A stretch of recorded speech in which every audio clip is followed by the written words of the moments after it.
This is Josh Hart of JTH Boxing. Today I'm joined by 4-0 super bantamweight Marcus Sutherland. Marcus, first of all, thank you for your time and how are we doing today, my friend? Good, mate, good. Good to get up here, get the rounds, good, feeling good. Obviously, you just had some great sparring, Thomas Essomba and Nico Livars. What was those rounds like? I watched the ones with Thomas because I was able to get out and watch those ones. They look good, they look competitive. What was it like sharing the ring with Thomas Essomba? Really good, tricky, switcher, good, really good to get the rounds on with him, good experience. And obviously he's got a fight date coming up February 9th.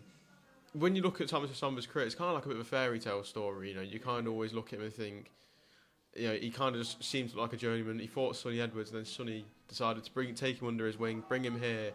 Now he's European champion. He's got a defence coming up.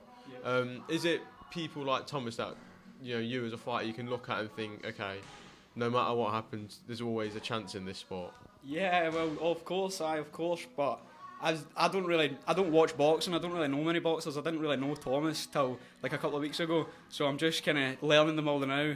I've just been boxing since I was young, so I've just always been in the sport. I've never really watched it, but I've always loved fighting. I met Sonny over in Tenerife, and he told me to come up here. So as soon as I finished that last fight, I wanted to come up here, get the top rounds, the top boys. So talk to me about not just necessarily your career in boxing, but obviously your life in boxing so far. So how old were you when you first stepped into the boxing gym? Well, I was karate first when I was a wee boy, just when I was tiny wee boy, and then I liked the contact more, because karate you can't really make full contact. So my dad joined the boxing. I went in with him and just loved it. Just ever since then, I've been boxing all my life. Did you go through the amateur route? How did you get on as an amateur? About 50 odd amateur bouts, 3-time national champion, good decent amateur career, box for Scotland. But I always knew I wanted to turn pro, and now I'm just set on my feet. It's just coming nicely. Everything's come together. Do you feel your style probably suits the professional game more than the amateur game? Oh, 100%. Feels a lot more natural to me. Boxing with the pros. And obviously, when we look back, so when did you make your debut? Because obviously I'm getting to know you here as well. Just last March, so a year ago. Okay. Yeah. So you've not been in the pro game for a while. Four fights in just under a year. Yeah. Have you got a fight date coming up at any point soon? Yeah, 3 weeks today. 3 weeks. Yeah. Okay. So you're keeping active.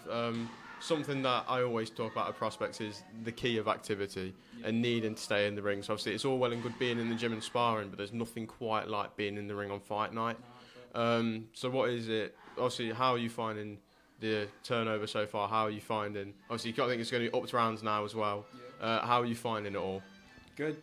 I enjoy it. I enjoy it more because you've got a set date. You can work towards things. I've got a lot of good sponsors on board with me. A lot of people help me out, and if it wasn't for them, I couldn't do it. So it's been really good so far. I'm looking forward to the future. I'm going to put the work in and see where I can go. Obviously, if we were to, let's say, we map out a plan for you for 2024, how active would you like to be? When would you like to start stepping up towards those title levels? How does 2024 look for you? If it was up to me, I would step up now. I would fight. If it was up to me, but my team know what they're doing. They'll keep me right. They'll make sure I take the right risks at the right time, and just keep working on stepping up a wee bit at a time. Okay. Obviously, coming down and getting experience with these top boys, obviously, it puts you in good stead for the future. Have you put in any rounds with Sonny so far since you met him? No, I would love to, but I've never sparred him yet. Obviously, we all know Sonny. A lot of people know Sonny's one of the biggest names in Britain. I'd say when you look at him for boxing. I was hoping he was up today, get a few rounds. I think he's in Belfast at the moment. Right, I'm going to Belfast next weekend to spar with the boys. Look forward to that. Yeah. So are you at this point now where you're kind of just travelling around for sparring rather than people coming to you? You're going to them, getting these rounds. And what's it like being on the road so much for training and looking for sparring? Good, really good. Just you need to do it. You need to travel around the country, get the best sparring. I like it. And then finally, I just want you to give a message to all the people who've supported you so far, what they can expect for this year, and just sell yourself as best as you can to the people watching this video. I appreciate it. If it wasn't for the people coming out, there would be no boxing. So it's amazing that they come and see me, and just going to work hard to see where I can go with it. Marcus, thank you very much for your time. Some good rounds to watch there today. You know, I can see you got the ability. I'm sure you got a very exciting career ahead, and thank you very much for your time. Thank you very much, Marcus.